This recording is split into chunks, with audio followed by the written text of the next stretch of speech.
My name is Emily, and at 34 years old, I thought I had everything figured out. After a minor gallbladder surgery, the doctors released me a day early, saying I was recovering beautifully. I couldn't wait to surprise my husband David with his favorite homemade lasagna. We'd been married for 12 wonderful years or so, I believed. Before I continue with what happened next, I'd love to know where you're watching from today. Please hit that like button and subscribe if you want to hear how this unexpected homecoming changed everything. Looking back now, I realize how perfectly crafted my illusion of happiness was. David and I had built what everyone called the perfect life. I was a marketing director at a thriving tech company downtown, pulling in six figures and loving every minute of my creative work. David worked as a financial advisor at one of the city's most prestigious firms, his charm and reliability making him the favorite among elderly clients who trusted him with their life savings. We'd met in college, both of us studying business at Northwestern. I still remember the first time I saw him in our economics class, his sandy brown hair catching the light from the tall windows, that crooked smile when he asked to borrow my notes. Our love story seemed written in the stars. Study sessions turned into coffee dates. Coffee dates became dinner reservations, and before we knew it, we were planning our future together. Our Victorian house in Oak Park was our pride and joy. 3 stories of original hardwood floors, stained glass windows, and architectural details that made my heart sing every time I walked through the door. We'd spent 5 years renovating it together, our weekends filled with trips to hardware stores and antique markets. David was meticulous about the restoration, insisting we preserve every original feature while updating the systems for modern comfort. The kitchen alone took 6 months, but watching him install those subway tiles with such precision, I fell in love with him all over again each time. The health scare started innocently enough. Some discomfort after meals, nothing dramatic. But when the pain became unbearable one night in October, David rushed me to Northwestern Memorial. The diagnosis was straightforward gallbladder issues requiring routine surgery. Nothing life-threatening, the surgeon assured us, just an annoying organ that needed to go. David held my hand through every consultation, took notes during doctor visits, and rearranged his entire schedule around my surgery date. During my 3-day hospital stay, he was there every single day. He brought fresh flowers, my favorite lavender ones from the farmer's market, and read to me from the novel I'd been trying to finish for months. The nurses kept commenting on what a devoted husband I had. "You're so lucky," one of them whispered while adjusting my IV. "My husband didn't even visit when I had my appendix out." David would kiss my forehead and tell them he was the lucky one. We had plans, so many plans. Our 13th anniversary was coming up in 3 months, and David had been secretive about something special. I'd caught him browsing Italian villa websites one evening, quickly minimizing the screen when I walked by. Italy had always been our dream destination, postponed year after year for practical reasons like the house renovation or his mother's health issues. But this year, he promised nothing would stop us from walking those Tuscan hills together. My sister-in-law, Lisa, had been a godsend during my recovery prep. She'd stocked our freezer with homemade soups, arranged a cleaning service for the month, and even offered to stay over if I needed help. Lisa and I had grown close over the years, sharing books and meeting for yoga classes every Thursday morning. She'd mentioned how stressed David seemed lately, attributing it to concern over my surgery and a demanding new client at work. Looking back, there were signs I dismissed too easily. The new gym membership he'd suddenly needed, though he'd always hated exercise. The way he'd angle his phone screen away when texting, claiming it was just client confidentiality. Those late nights at the office that seemed to coincide with my book club meetings. The new cologne I didn't recognize, which he said a client had given him as a gift.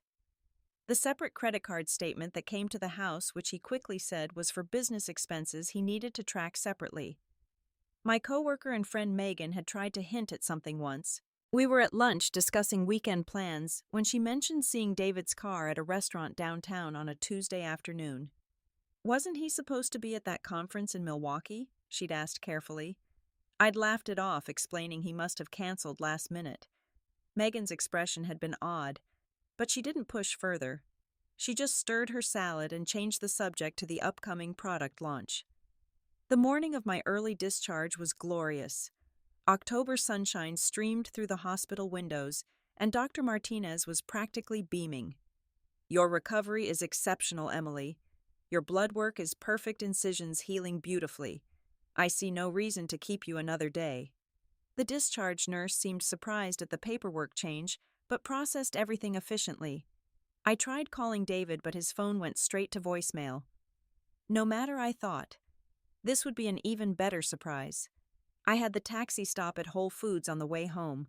David loved my homemade lasagna, especially the way I layered in fresh basil from our garden. I picked up fresh mozzarella San Marzano tomatoes and a bottle of that Chianti he'd been saving. The elderly woman at the cheese counter recognized me and asked about my surgery. "You look wonderful, dear. That husband of yours must be taking good care of you."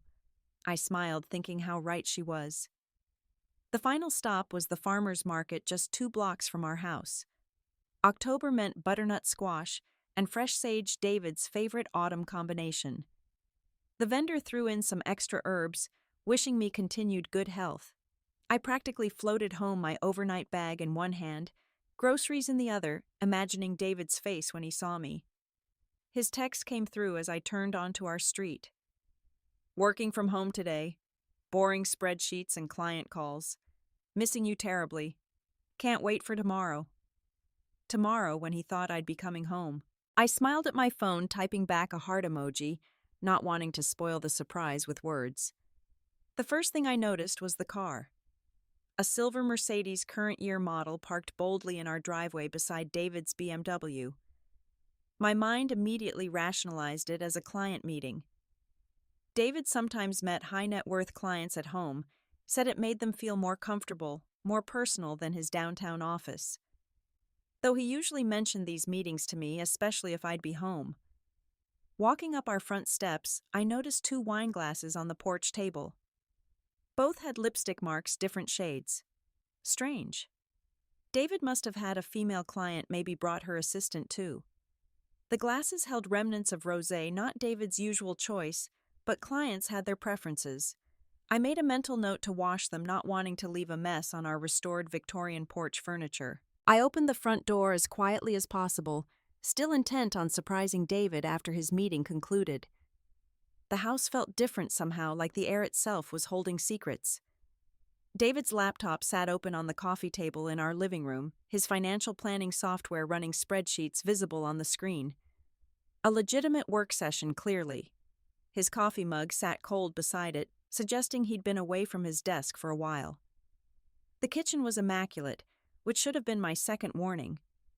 David never kept the kitchen clean when I was gone. There should have been breakfast dishes, at least a knife with peanut butter residue from his morning toast. Instead, every surface gleamed like someone was trying to impress. Fresh flowers sat in a vase on the island, not the lavender ones he brought me, but red roses. 24 red roses in the crystal vase we'd received as a wedding gift from his mother. I set down the groceries, still moving quietly out of habit more than intention. My hospital slippers made no sound on our restored hardwood floors. I could hear something from upstairs, muffled voices, that I assumed were from a conference call. David often paced our bedroom during important calls, said the movement helped him think more clearly.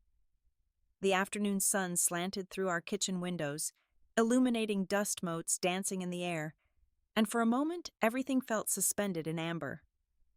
I decided to change out of my hospital discharge clothes before starting lunch. The yoga pants and oversized sweater seemed too casual for our reunion, even if it was a surprise.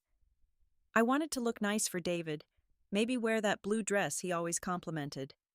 My hand found the banister of our stairs, the wood warm and smooth under my palm, polished by years of our hands traveling this path together. The sounds became clearer as I climbed. Not a conference call. Music, soft jazz from our bedroom speaker, the one David installed last month for what he called ambiance. Mixed with something else. Laughter. A woman's laugh, bright and tinkling like wind chimes. Then David's voice lower, saying something I couldn't make out. My brain still tried to rationalize. Maybe he was showing a client our renovation work. He'd done that before with potential investors, showing off our restoration as evidence of his attention to detail and long-term planning. Our bedroom door was slightly open, just a crack, really. Enough for sound to escape, but not enough to see inside. I pressed my palm flat against the door, the original wood panel we'd spent 3 weeks stripping and refinishing. The door swung open silently on well-oiled hinges, and time stopped. David was in our bed, our marital bed, with its hand-quilted cover I'd inherited from my grandmother. He wasn't alone. The woman's dark hair was spread across my pillow, the one with the embroidered pillowcase from our honeymoon in Charleston. Their bodies were intertwined in a way that left no room for misinterpretation. The afternoon sun streaming through our bay window illuminated everything in cruel detail. The woman turned her head at the door's movement, and that's when my world truly shattered. Jennifer. My cousin Jennifer. 28 years old, the girl I'd helped through college when her parents couldn't afford tuition. The one I'd recommended for her first marketing job. The one who came to family dinners and helped me prep Thanksgiving turkey. The one who'd cried on my shoulder when her boyfriend left her last year, who I'd housed for 2 weeks while she got back on her feet. Our eyes met across the room. 3 pairs of eyes locked in a horrific tableau. David scrambled for the sheet, his face cycling through expressions like a slot machine. Shock, guilt, fear, and something else. Annoyance, maybe, at being interrupted. Jennifer didn't even try to cover herself at first. There was something in her expression that looked almost like triumph before it shifted to practiced remorse. My keys fell from my hand, hitting the floor with a metallic clatter that seemed to echo forever. My body felt disconnected, like I was floating above the scene, watching some other woman's life implode. I couldn't breathe. The air had been sucked from the room, from the world. My surgical incisions throbbed in rhythm with my heartbeat, reminding me I was still recovering, still vulnerable, still human, despite feeling like I'd turned to stone. David found his voice first. "Emily, oh God, you're home early. We weren't, I can explain." The words tumbled out in a panicked rush. He was standing now, a sheet wrapped hastily around his waist, stepping toward me with his hands outstretched, like he was approaching a spooked animal. Behind him, Jennifer was pulling on a shirt, my shirt, the Cornell one David had bought me for my birthday. Jennifer's tears started then, perfect crystalline drops rolling down her cheeks. "Emily, I'm so sorry. We never meant for this to happen. It just did. We couldn't help ourselves." Her voice had that practiced quiver, the one she'd perfected over years of getting out of trouble. The same voice she'd used when she'd crashed my car in college, or when she'd been caught using my credit card without permission. I didn't speak. Couldn't speak. Instead, something else took over. My face arranged itself into a smile. Not a happy smile, not a sad smile, just a facial expression that might have been carved from marble. I walked calmly to our closet, the walk-in we'd customized with California closets last spring. My overnight bag from the hospital was still in my hand, and I began filling it methodically. Underwear, socks, my medication from the bathroom, my laptop from the nightstand. David followed me, still wrapped in our Egyptian cotton sheet. "Emily, please say something. Yell at me. Throw something. Just don't do this silent thing. We need to talk about this. It's not what you think. It just happened once. We were both stressed about your surgery." His words kept coming, each one more pathetic than the last. Jennifer had found her pants designer jeans I'd bought her for Christmas, and was hopping on one foot trying to get them on while maintaining her victim act. I zipped the overnight bag with careful precision, walked to my jewelry box, and removed my grandmother's pearl necklace and the diamond earrings my father had given me for graduation. Left everything David had ever given me, including the 3-carat engagement ring that suddenly felt like a shackle on my finger. I slipped it off and placed it carefully on the dresser right next to the photo from our wedding day. David moved to block the doorway, his bare feet planted firmly on the threshold. "You can't just leave. This is your house too. Where will you go? You just had surgery. You need care. You need me." The audacity of that statement almost broke my calm, but I held firm. Jennifer had moved behind him, her hand on his shoulder, in a gesture that looked far too comfortable, too familiar, like they'd done this dance before. I looked David directly in the eyes, really looked at him for what felt like the first time. the tiny scar above his left eyebrow from a childhood bike accident, the flecks of gold in his green eyes that I'd once written poetry about, the lips that had promised to love, honor, and cherish. Then I spoke my only words to them, delivered in a voice I didn't recognize as my own. Enjoy the leftovers in the fridge. I stepped around him, and he didn't try to stop me physically. Jennifer reached for my arm as I passed. Emily, please, we need to talk about this. We're family. I looked down at her hand on my arm, manicured nails in a shade of red that matched the roses downstairs until she let go. The hallway stretched before me like a tunnel, family photos on both walls, documenting 12 years of lies. The drive to Megan's house happened without conscious thought. My body operated the car while my mind floated somewhere above, tethered only loosely to the physical world. Red lights, green lights, turn signals, all handled by muscle memory, while my consciousness tried to process what couldn't be processed. Other drivers moved around me in their own bubbles of normal life, unaware that mine had just exploded in spectacular fashion. Megan opened her door before I could knock. Later, she'd tell me she'd been watching from her window, somehow knowing something was wrong when my car pulled up at 2 p.m. on a Thursday. Her face went from confused to concerned to horrified as she took in my appearance. Still in hospital, discharge clothes. Carrying my overnight bag, my face apparently drained of all color except for 2 bright spots of fever on my cheeks. She pulled me inside without questions, guided me to her couch, the soft gray sectional where we'd spent so many wine nights discussing books and complaining about work. Her house smelled like cinnamon and coffee, normal smells from a normal life. She wrapped a throw blanket around my shoulders, though I wasn't cold, and sat beside me waiting. Patient Megan, who knew when to push and when to simply be present. The story came out in fragments like broken glass being carefully extracted. David, our bed, Jennifer, my cousin Jennifer. Each word felt sharp in my mouth, cutting as it emerged. Megan's expression went through its own journey, but she never interrupted, just held my hand as the poison poured out. When I finished, when the last word fell between us, that's when my body finally reacted. The shaking started in my hands and spread everywhere, surgical incisions, screaming stomach revolting against the betrayal. Megan held me while I sobbed, ugly body-shaking sobs that felt like they might tear me apart. She didn't offer platitudes or promises that everything would be okay. She just held on, anchoring me to the present, while grief tried to wash me away. When the first wave passed, she handed me tissues and went to make tea, giving me a moment to collect the pieces of myself scattered across her living room.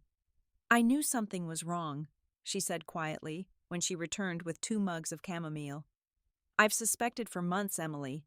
That day I saw his car downtown when he was supposed to be in Milwaukee wasn't the only time. There were others. I didn't know how to tell you, especially with your surgery coming up. I should have said something. I'm so sorry. Her guilt was palpable, but I couldn't comfort her. I could barely hold my own mug steady. She helped me piece together the timeline, and with each revelation, the picture became clearer and more horrifying. The family 4th of July barbecue, where Jennifer had volunteered to help David with the grill while I prepped sides in the kitchen. The weekend I went to that marketing conference in San Francisco, and Jennifer had offered to check on the house. The night of my surgery, when she'd insisted on keeping David company in the waiting room because he seemed so worried. My phone started buzzing incessantly. David's calls. David's texts, each one more desperate than the last. Please come home.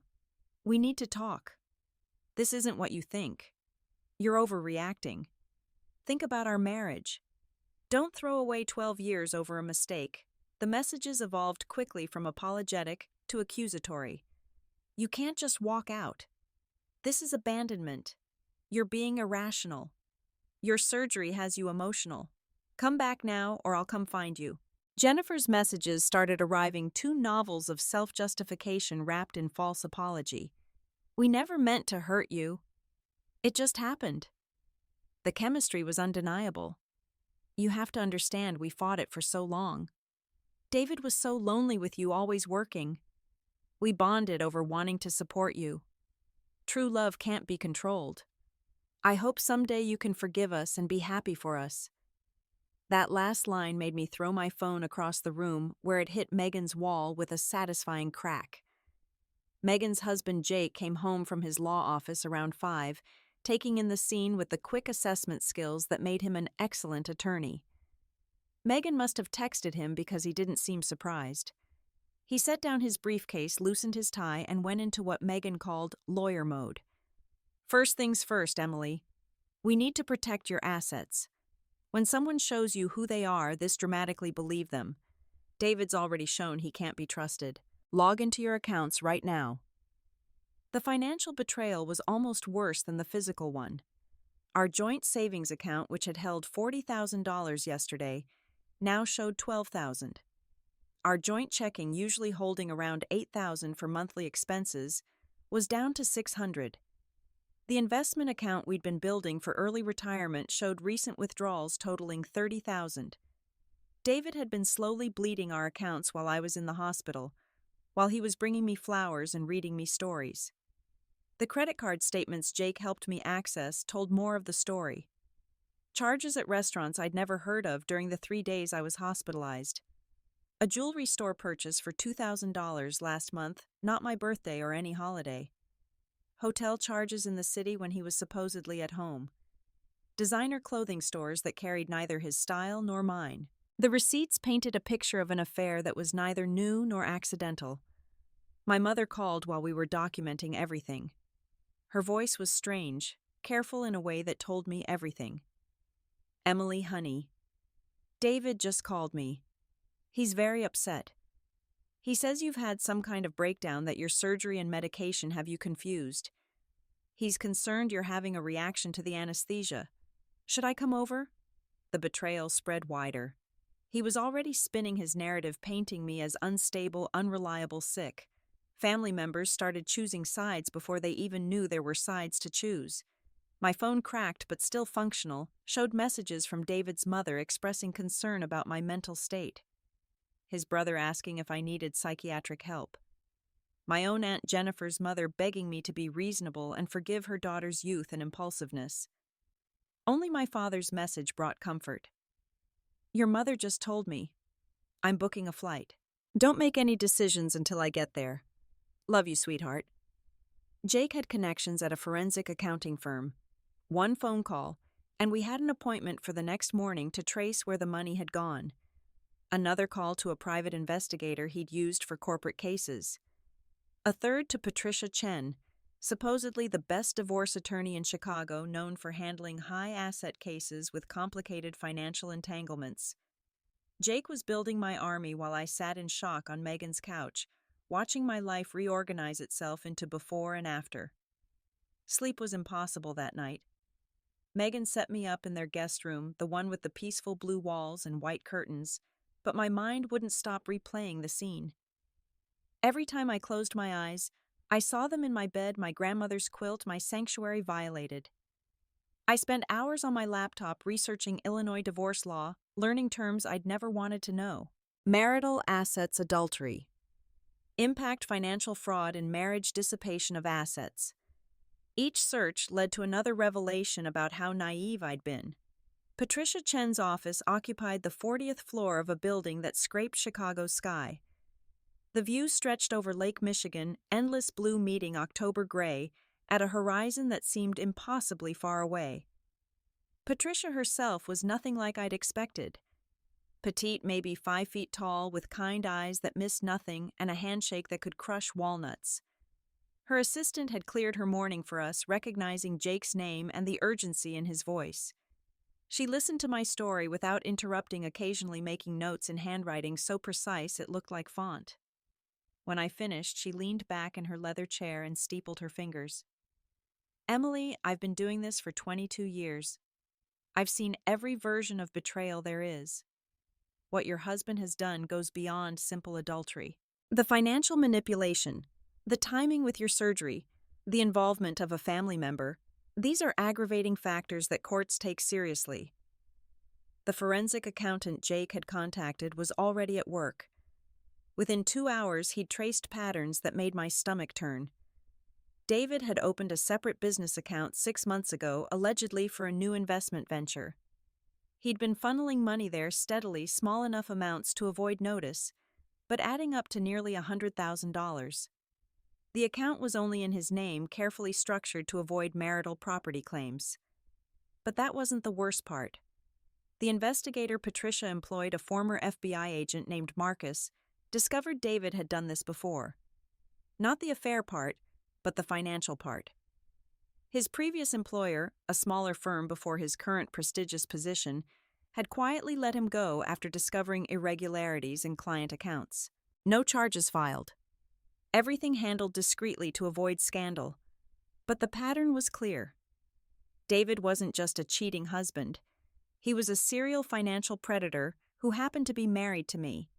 Jennifer, it turned out, wasn't his only affair. Marcus found evidence of at least 3 others over our 12-year marriage. Sarah, a junior analyst at his firm who'd left abruptly 2 years ago. Monica, the wife of his college roommate, who'd divorced suddenly and moved to Seattle. Lisa, a client's daughter, who'd threatened a lawsuit before being paid off with what I now realized was our money. Jennifer wasn't special. She was just the current one, the one stupid enough to think she'd won something. I returned to work the following Monday against medical advice but needing the normalcy. My boss Sandra took one look at me and closed her office door. "Jake Summers called me," she said simply. "Take whatever time you need. Work from home if you want. And if David shows up here, security has already been notified." The corporate sisterhood I hadn't known existed suddenly revealed itself. Women throughout the company offered support, some sharing their own stories of betrayal and survival. David did show up, of course. Tuesday afternoon, striding into our building's lobby like he owned it, demanding to see me. Security stopped him at the elevators. He made a scene shouting about his rights as my husband, threatening lawsuits, claiming I was mentally unstable, and he was trying to help me. The whole thing was caught on security cameras, which Patricia later subpoenaed as evidence of harassment. His professional facade cracking in high-definition video. Jennifer tried a different approach. She showed up at my usual lunch spot, sliding into the seat across from me uninvited. Her eyes were red-rimmed makeup carefully applied to look tragically beautiful. "Emily, please, we need to talk. David isn't who you think he is. He told me you were separated, that you were only staying together for appearances. He said the marriage had been dead for years." The lies were so smooth, so practiced. I stood up, left $40 on the table for my uneaten salad, and walked out without a word. The house became a battlefield I couldn't enter. David was still living there, still sleeping in our bed, probably with Jennifer. The thought made me physically ill. Megan and Jake insisted I stay with them, converting their guest room into my temporary headquarters. Late at night, Jake helped me access David's cloud storage through his carelessly saved passwords. What we found there changed everything. Emails between David and Jennifer dating back 2 years. 2 years of them discussing me like I was a problem to be solved. Jennifer feeding him information about my vulnerable moments, my struggles with fertility, my mother's cancer scare, all ammunition for him to use. Him promising to leave me after the right moment, after he'd secured enough money after my grandmother's inheritance came through. They'd been planning this for 2 years while I loved them both blindly. My father arrived from Phoenix looking older than I'd ever seen him. Former Marine successful contractor, the man who taught me to change tires and throw punches, reduced to tears when he saw me. "I should have known," he kept saying. "I should have protected you better." But how could he have known? How could any of us have seen through such carefully constructed deception? The family divide was brutal. David's mother called me repeatedly, leaving voicemails about forgiveness being divine, about men having needs, about keeping families together. My Aunt Jennifer's mother sent long emails about young love and second chances, how Jennifer had always struggled with impulse control, how I should be understanding. But my sister flew in from Seattle with rage and wine, ready to burn down everything David had ever touched. David's company launched an internal investigation after Patricia sent them evidence of his embezzlement. Turns out stealing from your wife makes corporations nervous about what you might be doing with client funds. His clients were quietly contacted, their accounts audited. The house of cards David had built over years started collapsing, and he hadn't even seen it coming. He was too busy playing house with my cousin to notice the wolves circling. The October wind cut through downtown Chicago like Judgment Day when we finally met in court. 6 weeks had passed since I'd found them in my bed. 6 weeks of legal maneuvering, of evidence gathering, of watching David's carefully constructed life unravel thread by thread.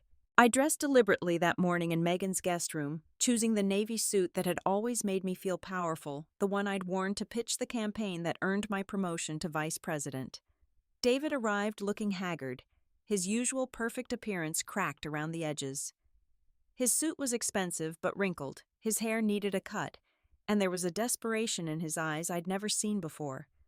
Jennifer wasn't with him. They'd arrived in separate cars sat on opposite ends of the bench outside the courtroom. Trouble in paradise, apparently. The chemistry that couldn't be denied seemed to have fizzled when the money ran out and reality set in. Jennifer looked even worse. Her designer outfit couldn't hide the bruises on her wrist she kept trying to cover with her sleeve. The confident homewrecker had been replaced by a frightened girl who'd finally realized she'd traded a loving cousin for a predator. When our eyes met, she looked away quickly, but not before I saw the truth there. David had shown her who he really was, and she was trapped in the bed she'd made literally and figuratively. Patricia had prepared me for this moment meticulously.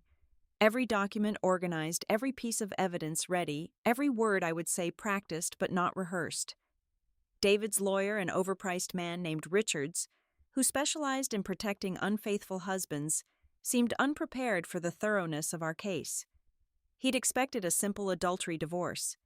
He got financial fraud, embezzlement, and systematic asset dissipation. The judge, Honorable Margaret Torres, reviewed the evidence with an expression that grew increasingly stern. Bank records showing David's theft. Emails proving the affair's duration and planning. His company's investigation revealing client fund irregularities. The security footage of him harassing me at work. Patricia presented each piece like a conductor leading a symphony of justice building to a crescendo that left no room for doubt. When David took the stand, his story fell apart within minutes. Patricia's cross-examination was surgical, precise, devastating. "Mr. Morrison, you claim this was a momentary lapse in judgment, yet we have emails dating back 2 years. Can you explain? You say you were concerned about your wife's mental state, yet you withdrew $40,000 while she was in surgery. Was that for her benefit?" Each question stripped away another layer of his lies until only the ugly truth remained. Jennifer was subpoenaed to testify. She tried to refuse, but the judge compelled her. On the stand, she broke down, completely admitting things David probably wished she'd kept secret. How he'd promised to divorce me after getting my inheritance. How he'd talked about other women he was seeing. How he'd gotten violent when she'd suggested they slow down after I discovered them. The bruises on her wrist made sense now, and even David's lawyer looked disgusted. The judge's decision was swift and brutal. The house was mine, free and clear. David would pay alimony for 5 years, the maximum allowed. The money he'd stolen would be returned with interest. His professional licenses were referred to the state board for review.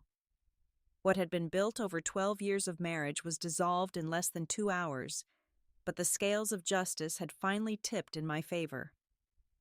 David's mother approached me outside the courthouse, her usual composure shattered.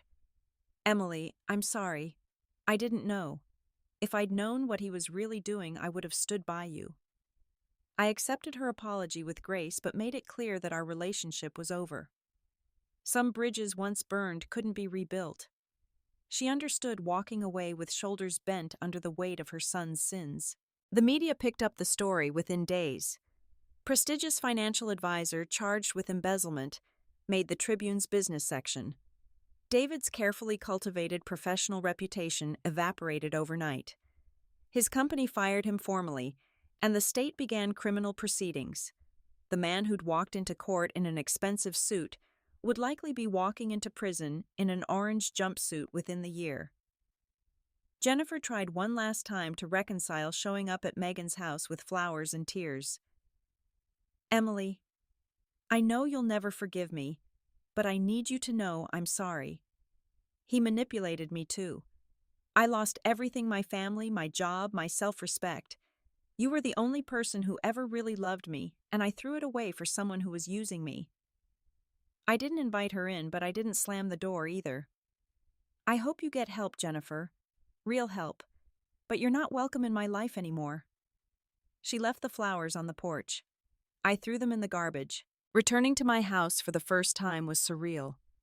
My neighbor, Mrs. Patterson, was waiting on her porch, practically vibrating with nervous energy. Emily. Dear, I have to tell you something. I knew. I saw that woman coming and going when you weren't here. I should have told you, but I didn't want to interfere. I'm so sorry. The apologies kept coming from unexpected sources, people who'd seen pieces but hadn't spoken up.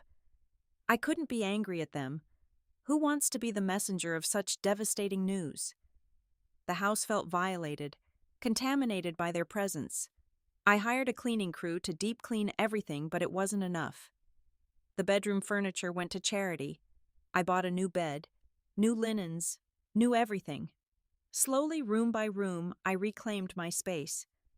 The Victorian house that had been ours became mine, filled with new memories that didn't include betrayal. 6 months later, my life looked nothing like what I'd planned, and that turned out to be its own kind of blessing. The promotion to vice president that I'd been working toward for 3 years came through partly because my story had become something of a rallying cry in the corporate world. Sandra. My boss presented it as recognition of my strength and professionalism during a personal crisis, but I knew it was also the company's way of supporting one of their own. The house had been transformed into my sanctuary. Every room David had touched was reimagined, repainted, reorganized into something entirely mine. The bedroom where I discovered them became my home office, the bad memories overwritten by productive days and successful video calls. The kitchen where I'd noticed the roses became my favorite room, filled with herbs and plants alive with growth instead of deception. David's complete downfall was both shocking and inevitable. The embezzlement charges stuck multiple clients coming forward once the first stone was thrown. He was arrested at Jennifer's apartment, apparently having moved in with her after losing everything else. The news footage showed him in handcuffs, his perfect facade finally completely shattered. 3 to 5 years in federal prison, the judge decided. Restitution to his victims. A lifetime ban from financial services. Jennifer lasted 2 weeks after his arrest before disappearing.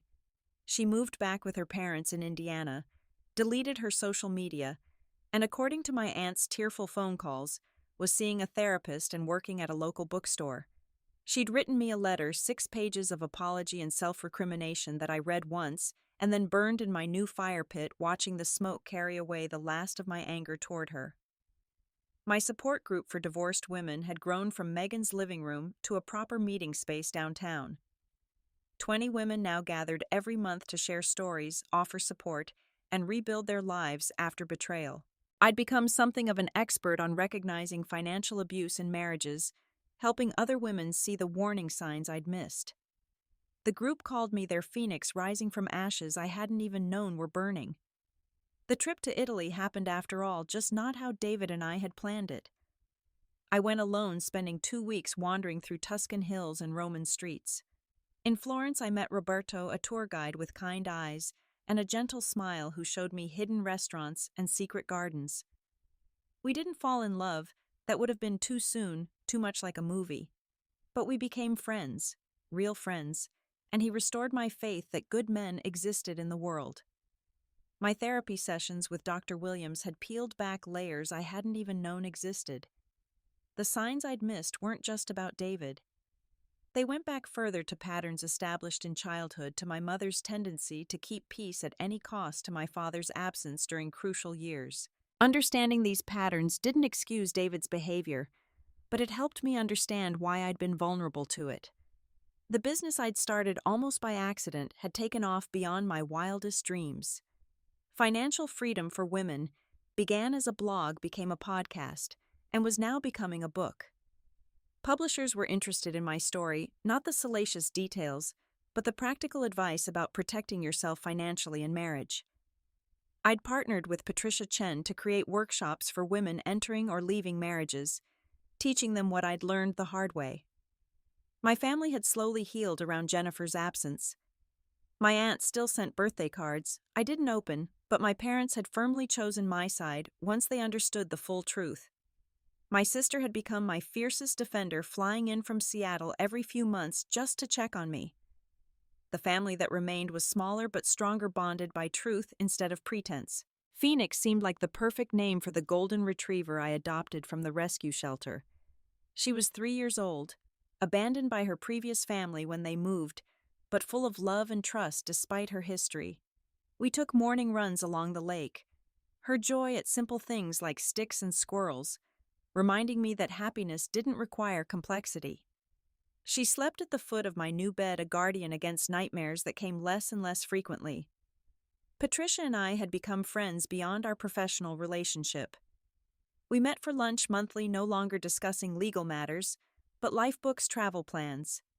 She'd confided her own story of betrayal 20 years ago, how it had driven her to become the attorney she wished she'd had. Our friendship was built on shared understanding of how strong women become when they have no other choice. The university had reached out about speaking to their business students about financial literacy and relationships. Standing at the podium where David and I had once sat as students, I told my story to 200 young faces. Not the dramatic details, but the practical lessons. Always maintain your own accounts. Never ignore red flags. Trust but verify. Love completely, but protect yourself wisely. The standing ovation felt like a full circle moment. Megan and Jake had finally stopped trying to set me up with every single man they knew. I'd gone on a few dates, mostly to appease them, but I wasn't ready for anything serious. I was too busy falling in love with myself, with the woman I'd become through this trial by fire.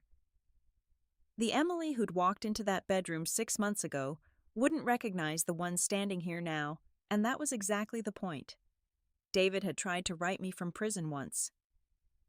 The letter arrived on a Tuesday, his familiar handwriting on an envelope marked with the correctional facility's stamp.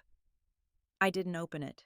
Instead, I added it to the fire pit, along with our wedding album, watching 12 years of lies turn to smoke and drift away on the spring breeze. The past had no hold on me anymore. They expected me to crumble that day I walked in on them. David probably imagined I'd scream, cry, beg him to choose me. Jennifer likely thought I'd fall apart, making her the winner by default. Society expected me to be the bitter ex-wife consumed by anger and revenge fantasies. But sometimes the greatest power comes from refusing to give toxic people any more of your energy. My silence in that bedroom wasn't weakness. It was the first moment of my strength. Walking away without a word denied them the drama they'd created, the justification they'd prepared, the fight that would have let them paint me as the crazy one. That smile I gave them haunted David, according to his mother.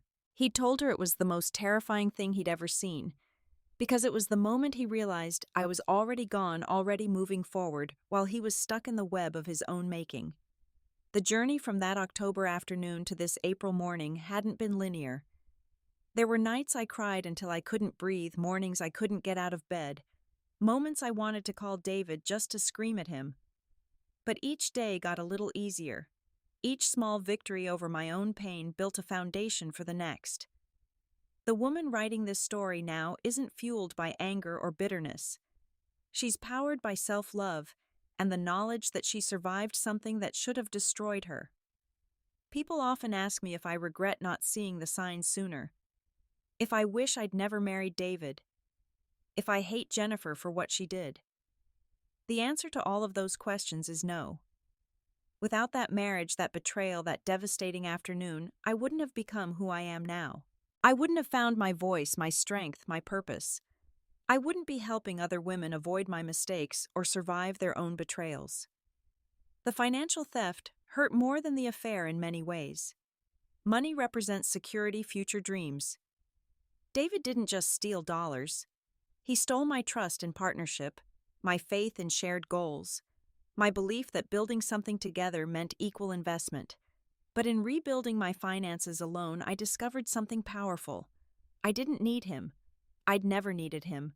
I'd wanted partnership, but I was complete on my own. Jennifer remains a complicated grief. She wasn't just my cousin. She was like a little sister, someone I'd protected and nurtured since she was a teenager.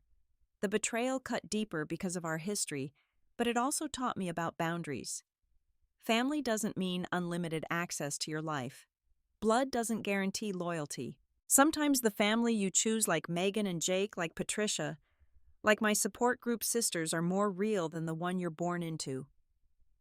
David's prison sentence feels like poetic justice, but it's not what gives me satisfaction. What fills me with pride is my own resurrection. The business thriving, the book being published, the women I've helped leave dangerous situations, the financial independence I've built. He took 12 years, but I'm taking the rest of my life, and I'm making it extraordinary. If you're watching this because you've experienced betrayal, whether it's happening right now or it's a wound you're still healing, know this. The pain you're feeling is real and valid. The anger is justified. The grief is necessary. But it's not permanent. You will survive this. You will thrive after this. You will look back one day and be amazed at how far you've come. My story isn't unique. Thousands of women discover affairs every day. Many find financial betrayal alongside emotional devastation. Some handle it with lawyers and lengthy battles. Others forgive and try to rebuild. There's no right way to respond to betrayal. But I want you to know that choosing yourself, protecting yourself, refusing to accept less than you deserve, that's not selfish. It's necessary. The morning I was released from the hospital, I thought I was going home to safety and love. Instead, I walked into the end of my marriage and the beginning of my actual life. That surgical recovery I was worried about became the least of my concerns, but in a way, both healings happened simultaneously. My body healed from the surgery, as my spirit healed from the marriage. Both left scars, but scars are just proof that we've survived. Walking away without a word that October afternoon wasn't about them. It was about me. It was about recognizing in that horrible moment that anything I said would be wasted breath. They'd already made their choices. The only choice left was mine, and I chose myself. I chose dignity over drama, silence over screaming, walking away over fighting for something already dead. Sometimes I drive past the coffee shop where David and I had our first date. The bench where he proposed still sits in Lincoln Park. The church where we married continues hosting other couples' beginnings. These places don't hurt anymore. They're just landmarks in a story that had its purpose but reached its ending. The next chapter, the one I'm writing now, is so much better because I'm the only author. People say the best revenge is living well, and maybe that's true. But I don't think of my life now as revenge. David and Jennifer are living their consequences without any help from me. Prison for him, isolation for her, both getting exactly what they created. My success isn't about showing them what they lost. It's about showing myself what I'm capable of when I'm not carrying someone else's dead weight. This story ends where it began with me, Emily. 34 years old, released early and unexpectedly into a life I didn't plan but wouldn't trade. The universe has a strange sense of humor, turning our greatest devastations into our most important transformations. That hospital release was supposed to be the end of a minor health crisis. Instead, it was the beginning of everything. Thank you for listening to my story. If it resonated with you, if you've experienced betrayal, or are supporting someone who has, please share this video. Leave a comment about your own journey of recovery and transformation. What moments of strength surprised you? What unexpected blessings came from your darkest times? And please hit that subscribe button and notification bell, because every week I share stories of women who refuse to let betrayal be their ending. Remember, sometimes the best thing that can happen is what we never saw coming. Sometimes walking away in silence is the loudest statement we'll ever make. And sometimes, just sometimes, the life that falls apart is just making room for the life that's meant to be.